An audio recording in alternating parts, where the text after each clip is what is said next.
bem? Como vocês estão? Hoje o tema da nossa aula, vocês já viram eu ir organizando o meu flip chart, vai ser sobre organização internacional. Organização internacional a gente já conceituou na aula passada, porque a gente foi falar sobre os sujeitos do direito internacional público.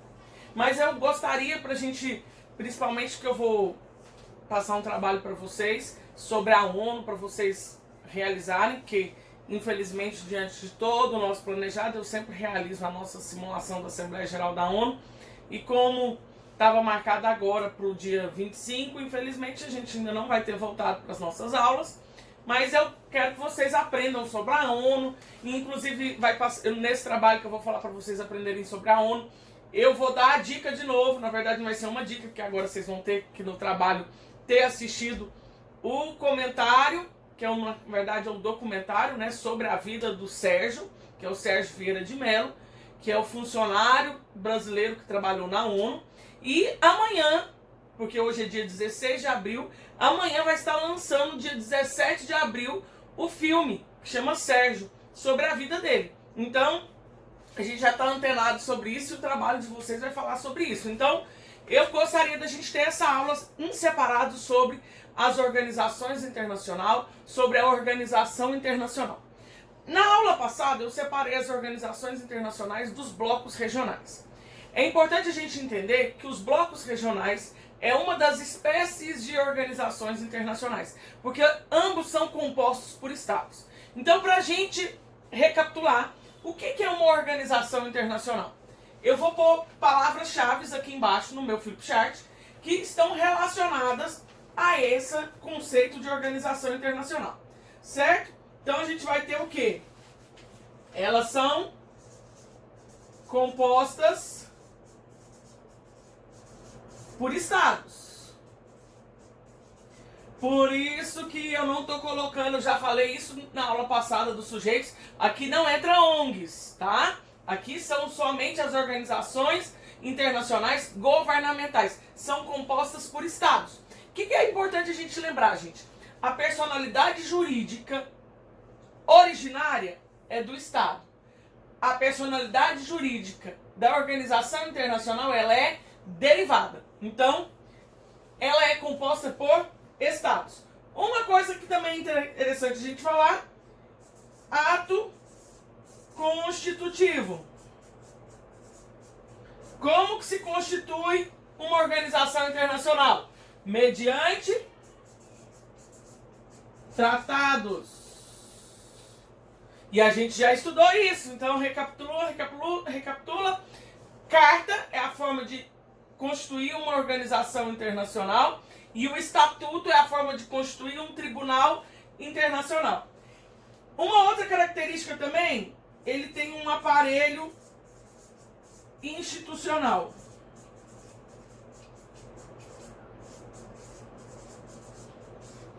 Aparelho institucional. O que é importante eu falar nesse aparelho institucional? Significa que ele tem órgãos próprios, ele tem uma sede e ele tem funcionários próprios. Por que eu quero falar sobre essa questão de funcionários, gente? Porque tem gente que acha que quem trabalha nas organizações internacionais são diplomatas e cônsules. Não, não é. Quem trabalha nas organizações internacionais são funcionários internacionais. E uma das questõezinhas do trabalho que vocês vão fazer para mim, para a segunda VA, é você pesquisar um pouquinho sobre a biografia do Sérgio Vieira de Mello. Por quê? O Sérgio Vieira de Mello, ele era filho de diplomata, mas ele falou que ele nunca seria um diplomata brasileiro. Então por isso, mas ele tinha paixão pelo cenário internacional, por isso que ele foi ser um funcionário internacional. Ele era funcionário da ONU. Então temos aqui essa característica também que é importante. Uma outra coisa que eu gostaria, gente, são os motivos. Os motivos da criação. Todas elas têm um motivo pela qual ela foi criada. A regra geral é uma cooperação dentro de um contexto. Por que ela foi criada? Então, os motivos para elas são formadas para promover a cooperação em temas de interesse de seus membros. Então, quais são os fins pela qual uma organização foi criada? Então, em cima disso aqui, a gente consegue compreender muitas das organizações internacionais que nós temos na atualidade. Eu só vou ali confirmar, gente, se está filmando tudo e eu já volto. Foi bom eu ter conferido aqui, porque estava cortando um pedacinho. Então, a organização internacional teria essas as situações que a gente precisa lembrar. Então, eu já falei para vocês que a organização internacional, a personalidade jurídica dela é derivada em virtude de que a personalidade originária são dos estados. Os estados que têm a personalidade originária. Por que é importante eu falar que a personalidade jurídica de uma organização internacional é derivada? O que a organização internacional pode fazer, gente? A organização internacional pode celebrar tratados e também pode exercer direito de legação. O que é direito de legação? É a capacidade de enviar funcionários ou receber funcionários entre países. Então, direito de legação é enviar funcionários que o representam. E o tema que vai ser o tema da próxima aula é a ideia de imunidade de jurisdição. Imunidade, sempre quando você vê essa palavra, você sempre pensa que é uma regra negativa de competência.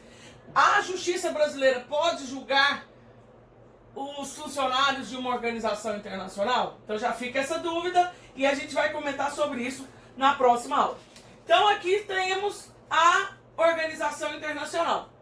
O que é importante eu estar falando também sobre a organização internacional? A classificação, gente. Qual é a classificação das organizações internacionais? Nessa hora eu vou trocar minha canetinha, gente, eu estou muito invocada. Eu comprei um monte de canetinhas para eu brincar de dar aula. Foi que eu estou me sentindo aquela professora que eu brincava quando eu era criança. Brincando de dar aula. Então eu vou pegar para a classificação, eu vou escrever aqui no meio. Classificação das organizações internacionais. Nós temos, quanto à abrangência, nós temos a Organização Internacional Universal ou regional. Exemplo de uma organização internacional universal. Gente, agora a gente está falando de uma o tempo inteiro por causa do coronavírus. E está uma maior, como se diz, confusão neste momento, porque agora os Estados Unidos falou que não vai mais pagar a parte dele junto à Organização Mundial de Saúde. Organização Mundial de Saúde é um exemplo clássico de uma organização universal. Exemplo de organização regional. Organização dos Estados Americanos. Olha, uma organização que só pode fazer parte dos Estados Americanos. Outro exemplo de organização regional, gente. União Europeia. Outro exemplo de organização regional. Mercosul. Então, temos vários. Universal, gente. OIT é Organização Universal. ONU é Organização Universal. Então, isso aqui é quanto à abrangência ou alcance. Outra que é importante a gente falar. As organizações, elas podem ter, quanto aos seus motivos, quanto aos seus fins, podem ser amplos, no caso de gerais, ou especiais. Gerais ou especiais. Organizações gerais. Gente, a União Europeia é uma organização geral, a ONU é uma organização geral, uma especial, OIT. Qual que é o objetivo pela qual ela foi criada, gente? Organização Internacional do Trabalho, para regular as relações trabalhistas. A própria OMS, para cuidar da saúde, também ela é especial. Então ela tem fim específico pela qual foi criada. Já a gerais, ela trata de muitas outras coisas. Então temos aqui, um outro exemplo de gerais que nós temos é o próprio Mercosul, gente. O Mercosul também trata de muitas questões. Uma outra questão aqui que nós temos são as organizações intergovernamentais versus as supranacionais.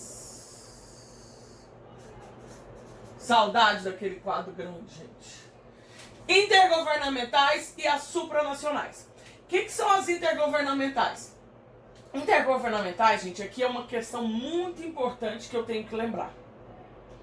Regra geral, nas organizações internacionais, elas não ultrapassam a soberania do Estado. Quem tem o poder de decisão, quem tem o governo, ainda é o Estado, que são as intergovernamentais. Então, são vários governos e a organização internacional, ela sugere alguma coisa, as decisões, as sugestões dela, elas não têm regra geral, não são vinculantes, por isso são chamadas de recomendações ou resoluções, não tem caráter vinculante, mas tem uma exceção, gente, que é uma exceção inclusive muito preocupante, que nós passamos por uma polêmica recente, que foi a questão da União Europeia. Qual polêmica? Do Brexit. Porque eu brinco que a Inglaterra já entrou querendo sair, porque a Inglaterra entrou, mas ela não quis o euro, a Inglaterra entrou, mas ela sempre, como se diz, teve uma reticências com a União Europeia. A União Europeia, gente, ela é considerada hoje uma organização internacional supranacional, porque as decisões da União Europeia se sobrepõem às decisões de cada um daqueles estados. Tanto é, gente, que eles não têm nem a moeda mais. E tem coisa mais, como se diz, cara de um Estado nacional do que você ter a sua própria moeda. Então, por isso que essa classificação agora tem sido falada muito, dessa questão da supranacionalidade da União Europeia, porque ela estaria acima dos governos nacionais. E por último, regra geral, os estados eles se vinculam nas organizações internacionais de caráter de cooperação e não de subordinação. Os estados não estão subordinados à organização internacional. Mas, da mesma forma que existe a exceção para a supranacionalidade da União Europeia, existe a exceção para a subordinação. Na União Europeia, quando os estados estão ali, como se diz, aderiram àquela organização internacional, estão fazendo parte daquela organização internacional, eles estão subordinados àquelas decisões. Então aqui tem uma característica muito interessante. Então mais uma vez eu falo e lembro de vocês, não, regra geral, as decisões das organizações internacionais, elas não são vinculantes. São organizações de caráter de resolução ou recomendações. Tá? Então, aqui nós teríamos essas características. Funcionários das organizações internacionais, gente. Elas têm as suas funções estabelecidas nesse aparelho institucional. O que cada um pode fazer? E aí, na hora que eu pedi no trabalho para você pesquisar a biografia do Sérgio Vieira de Mello, eu vou passar esse trabalho na próxima semana. Então, na próxima semana vocês já vão ter esse trabalhinho, mas não vai necessariamente ter que entregar em uma semana. Eu vou definir a data. Você vai ter que pesquisar qual era a função, onde que o Sérgio Vieira de Mello começou a trabalhar na ONU e onde ele terminou, né? Porque ele, coitado, veio a falecer, foi um acidente do trabalho lá no Iraque, porque ele estava, quando foi bombardeada a sede da ONU. E aí eu quero que vocês, o trabalho vai ser bem interessante, que eu vou mandar vocês pesquisarem algumas coisas, alguns papéis que o Sérgio Vieira de Mello fez ao longo da vida dele. Muito legal, gente, a questão da independência do Timor-Leste. Então tem muitas coisas que nós não sabemos. Eu fiz até uma enquete no meu Instagram e eu me assustei. As pessoas muito pouco sabem a respeito do Sérgio Vieira de Mello. Então é importante a gente estar conhecendo. E o tema da imunidade de jurisdição é o tema da próxima aula, tá? Então se vocês quiserem já dar uma pesquisadinha sobre esse tema da imunidade de jurisdição, é muito importante. Como eu falei para vocês, a organização mais famosa universal é a ONU. A ONU, quando que ela foi criada? Gente, eu já falo isso com vocês, ó, desde as primeiras aulas. Quando que a ONU foi criada, gente? A ONU foi criada logo no fim da Segunda Guerra Mundial. Ela veio para suceder a, como se diz, não bem sucedida Liga das Nações. Ela foi criada dia 24 de outubro de 1945. Ou seja, agora nesse 24 de outubro de 2020 vai estar completando 75 anos de criação da Organização das Nações Unidas. E qual é o objetivo principal, gente? Qual foi o motivo pela qual ela foi criada? Ela foi criada, gente, principalmente para a manutenção da paz. Se você lê a Carta das Nações Unidas, é muito interessante de você compreender ali. E aí você vai, como que ela sobrevive? Os estados têm que pagar mensalidade? Sim. E uma das vergonhas que o Brasil já teve foi que uma vez ele quase nem conseguiu participar, mas ele teve que acertar, porque senão você, se ficar devendo na ONU, você não tem direito a voto. E aí quando todo ano tem assembleia ordinária, que geralmente é finalzinho de setembro, e o Brasil estava devendo à ONU. Então tem muitas coisas interessantes para você dar uma pesquisadinha a respeito. Então já fica a dica para vocês aí. Os objetivos da ONU estão lá no artigo 1º da Carta das Nações Unidas. E vocês sabem quais são esses objetivos dela? Os princípios estão no artigo 2º da Carta das Nações Unidas. Você sabe quais são esses princípios da Carta das Nações Unidas? Dá uma olhadinha aí na internet, aproveita que você está em casa, digita no Google aí, ó, Carta das Nações Unidas. Leia o artigo 1º, que tem os objetivos, e leia o artigo 2º, que tem os princípios da ONU, de qual motivo ele foi criado. Uma outra curiosidade que eu tenho é: a ONU foi criada originariamente por 51 países. Eles são considerados os 51 membros originários. Hoje, nós temos 193 países, ou seja, de 1945 até 2020, entraram muitos países ali, né? Porque começou com 51, hoje a gente tem 193, vamos lá, matemática, 142 entraram desde a sua criação.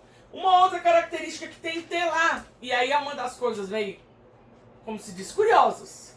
Você sabe por que para fazer parte das Nações Unidas, o país tem que ser um amante da paz? Então, amante da paz, a gente tem alguns membros lá meio sui generis, né? Porque a Coreia do Norte faz parte da Organização das Nações Unidas. Os países Irã, Iraque, a própria Rússia, né, que tem hora que ela não é muito amante da paz, está ali. Então, qualquer estado pode fazer parte, tem que ser um estado nacional, tem que ser reconhecido como da forma que a gente descreveu lá na aula passada, quando eu falei dos sujeitos. Para você entrar, se você não é membro originário, você tem que ter um aceite às obrigações da Carta da ONU e você tem que se declarar apto a cumprir, tá? Tem que ser admitido. Como que é admitido um país na ONU? Tem que ter uma decisão favorável de 2/3 dos membros da Assembleia Geral da ONU. Então ele tem que ter a recomendação do Conselho de Segurança. Lembrando, o Conselho de Segurança da ONU, quantos países fazem parte, gente? 15 países fazem parte do Conselho de Segurança, sendo que 5 são permanentes e outros 10 não. Os outros 10 eles têm mandatos de 2 em 2 anos, e entra 5 num ano, 5 no outro. Então vai sempre alternando. Nós temos aí então a ideia de 15 países do Conselho de Segurança. Para um novo país fazer parte tem que ser recomendado pelo Conselho de Segurança, e aí ele vai para votação, e 2/3 dos 193 países da Assembleia Geral da ONU. Por que eu acho legal fazer a simulação, que não sei se vai acontecer esse semestre, né, como se diz, se voltarmos a tempo eu ainda gostaria de fazer, porque eu acho uma atividade muito legal. Na Assembleia Geral são 193 países e cada país ele tem direito a um voto, são votos iguais. No Conselho de Segurança que nós temos o problema, porque no Conselho de Segurança os 5 membros permanentes, eles têm direito de veto. Então, é uma das características e curiosidades que nós temos da ONU. O Estado ele pode ser suspenso ou expulso, isso também está lá na Carta das Nações Unidas.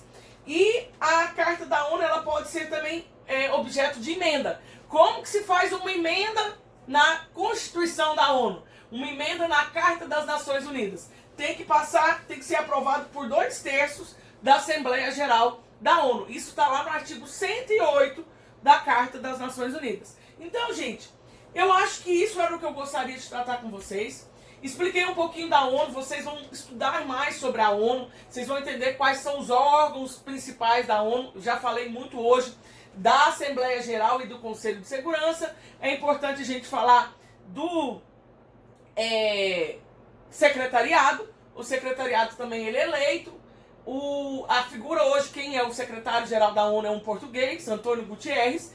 E vai ter outros órgãos que é importante a gente estar sabendo. Nesses outros órgãos vai ser onde vai estar vinculado essas agências especializadas, tipo a Acnur, que é a Alto Comissariado das Nações Unidas para Refugiados, tipo a Organização Mundial da Saúde. Então, uma das coisinhas que eu vou pedir para vocês no trabalho é justamente isso, você montar um organograma e as suas principais funções dos órgãos da ONU, para vocês conseguirem compreender. Fala assim, eu vou entender a ONU por completo? Não, gente, eu falo para entender a ONU por completo, nem uma pós-graduação só da ONU, porque tem coisas ali bem misteriosas e que é de acordo com a conveniência.